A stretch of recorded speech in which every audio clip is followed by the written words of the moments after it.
Today's the day.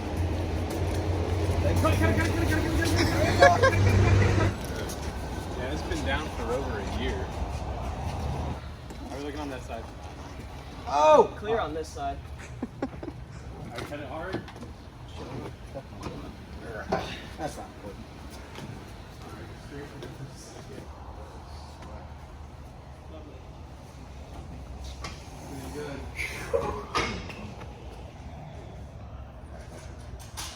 Ew.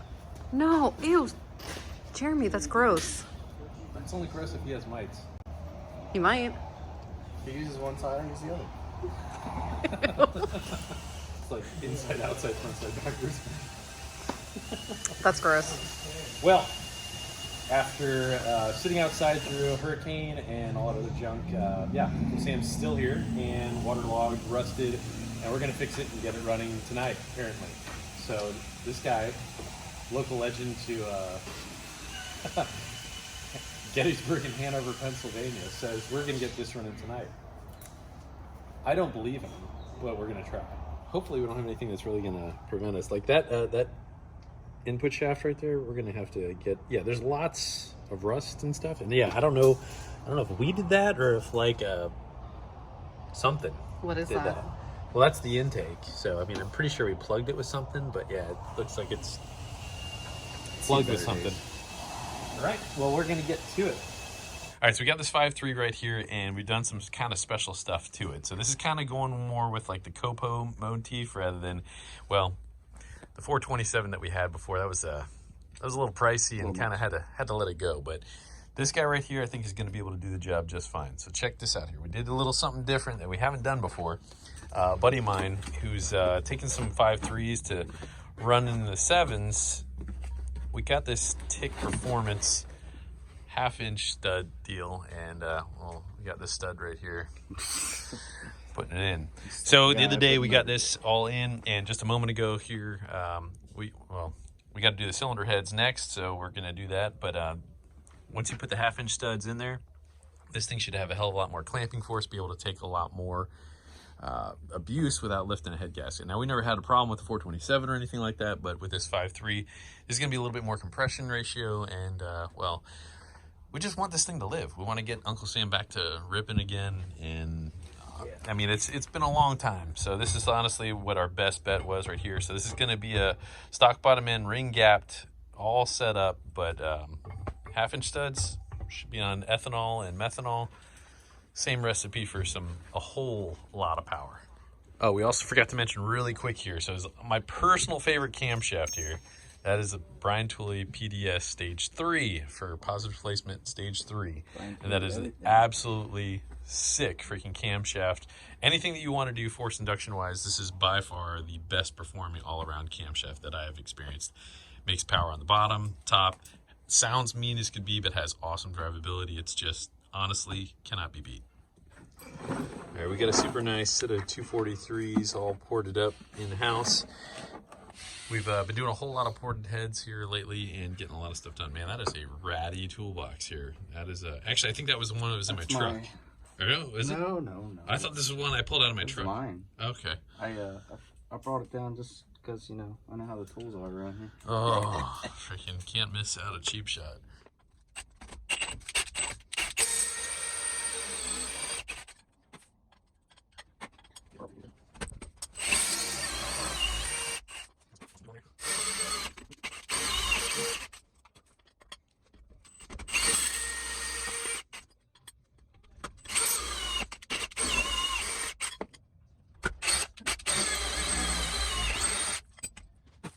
So, well, we are not running a rectangle port cylinder head anymore because we're not running the 427, but ICT Billet came and saved the day again.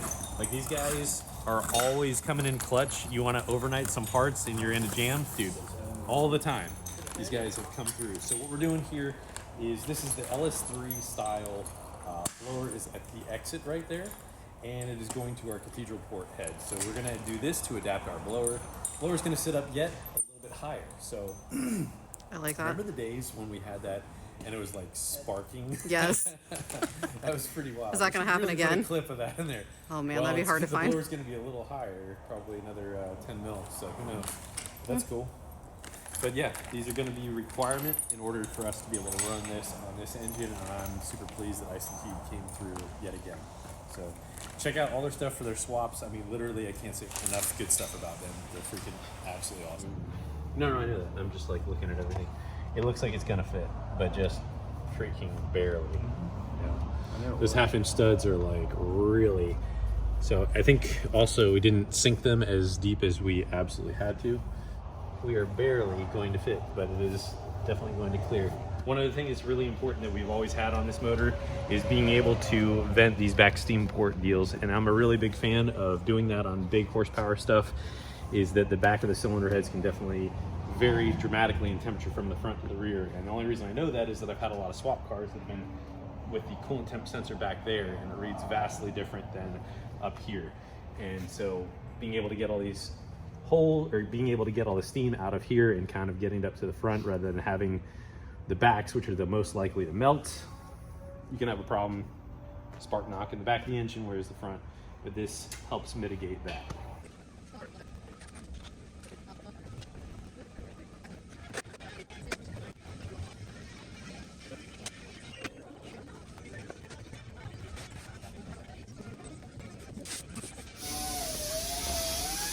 This thing's been sitting here for like over a year. This is what I'm most excited about. Hopefully don't drop it. Because it's bigger. Oh my god. That's honestly... Oh my god, Jeremy. That was horrible. I'm strong. Yeah. Not all of us can carry the weight of this blower. That was destined to. Oh yeah, I forgot that that's caused. That's part of what makes the cool, like, whirly. That's why it sounds so good. Like, yeah, so check this out, Mom. Oh, this got dinged. Maybe I just did that. I don't know. So we've had these injectors have been out, and since we clean injectors and modify injectors and stuff here, I've got another set of injectors to replace these with. I'm going to make sure that they are top notch. And but these, chances are these are probably locked up after sitting on E85 for a long time. However, we can rejuvenate these and probably put them in the sonic cleaner and bring them back. But how long can injectors sit with E85 in them? Usually not recommended for more than like 3 months. Yeah, usually get a little gummy and kind of syrupy and stuff. Syrupy. That's one of my favorite words. That's gross. Well, Travis and I are having so much fun trying to chase down bolts that have been missing for, well, over a year. It's fun, right? No. I think we found a lug nut that was matching for our motor mount, and it just happens to be the right thread, and you're... I'm not using it now. I found the right nut. Wait a minute, you did? Yeah. Oh, okay. Well, I was really happy because you begrudgingly used it, and then you had it on there for a little bit. But all right, so we had to swap out the oil pressure sensor, getting ready to put the headers in right now. They had to clearance the, oh, I see that. Yeah, had to clearance the power steering right there bracket because the stud was sticking out. That is hard to see, but yeah, some fresh, clean aluminum right there. Ah, yeah, there we go. That is a big change right there, but we're putting the headers in right now. So we had to clearance our Speed Engineering headers a long time ago when we put these guys in, but these have been absolutely awesome. Some 2-inch headers help this thing make all the big power there, Travis. What do you think about that? Keep it alive this time. We're gonna try.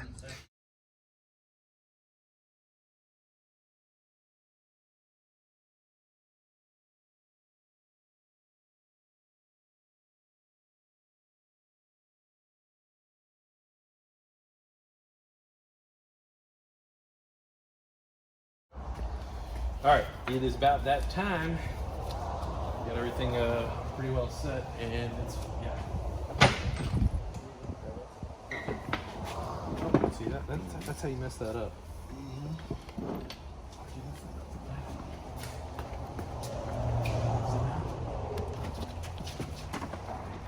Oh, yeah.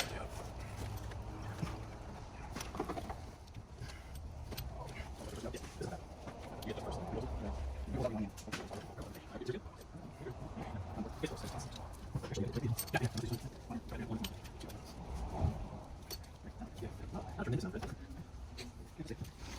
had like mud daubers and stuff like this. You know, this is our adapter down from here, and we got to get a. Yeah, I mean it's coming together pretty good for everything being apart for however long it was. I mean, we just found the fans. We're looking for everything, and trying to find everything in the shop has been a little bit of a chore. That's probably been the biggest thing that's irritated Travis. Is like, you know, and honestly the biggest holdup too. But it is what it is. So it's all kind of coming back and being familiar. So yeah, I mean here's our cold air hanging down. We probably need to check our methanol pump out. Oh, dude, we haven't fixed the. So this engine does not have the coolant. We were running an oil cooler. We're not going to run an oil cooler now, but the old Gen 4 engine that we had an integrated coolant going through the oil cooler. We don't have that. So now we got to run a different radiator hose or block this off. Should be no big deal. We'll figure that out in a second. Yeah, got to purge all the old fuel out and stuff and old methanol. All right, let me get up here before you do it.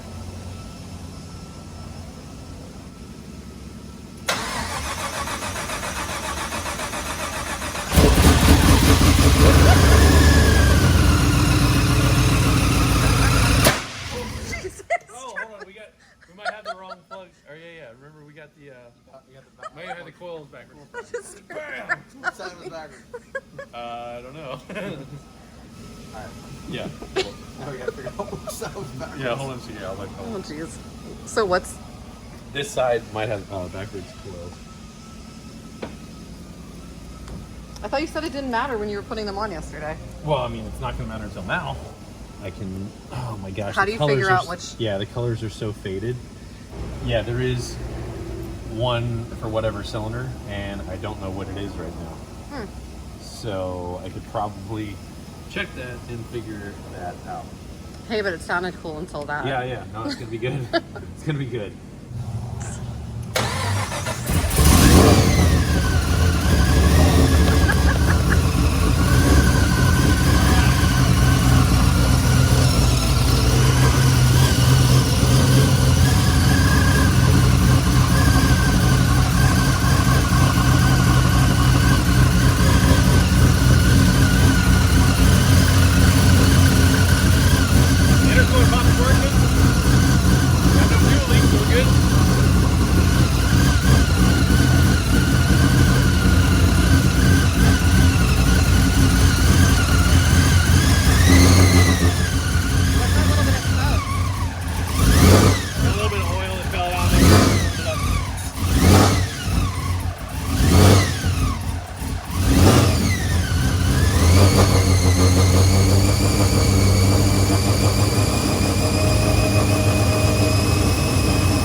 Right side is pretty lean there, huh?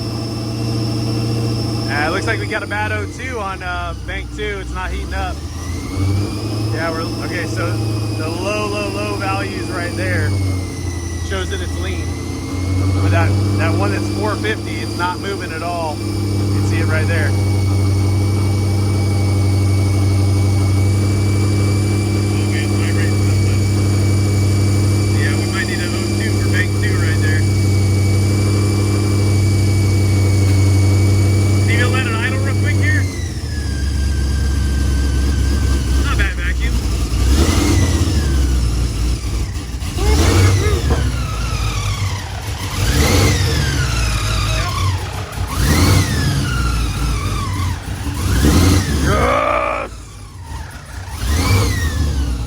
Got that blower surge for you, boy.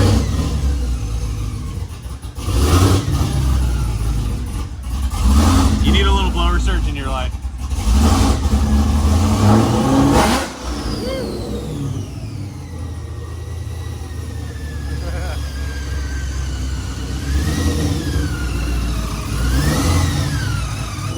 We gotta check that intercooler. That air temp's going up pretty quick.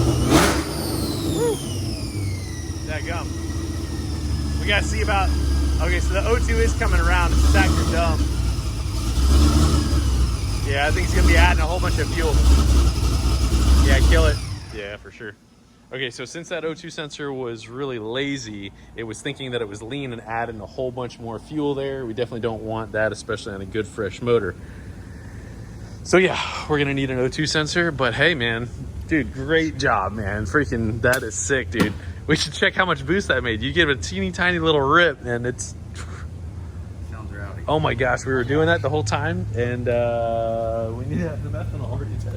We gotta put the methanol in. We kind of forgot to do that. Whoops. That's the only thing so far, so everything is freaking great. We'll check our, we gotta bleed our methanol, top that guy off, but yeah, I mean, that looks like that probably made like 8 or 10 pounds of boost just like that. All right, guys, we'll check out our next video here where we're gonna get Uncle Sam on the dyno, and dude, I'm so pumped this is freaking finally back up and running. You know, this is awesome. Thanks, Travis. Major thanks to Travis, for sure. Definitely, he tackled like 99% of this. That's freaking awesome. Bye-bye.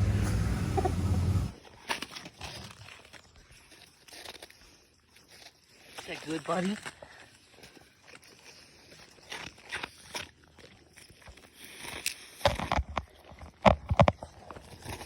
Norman, here.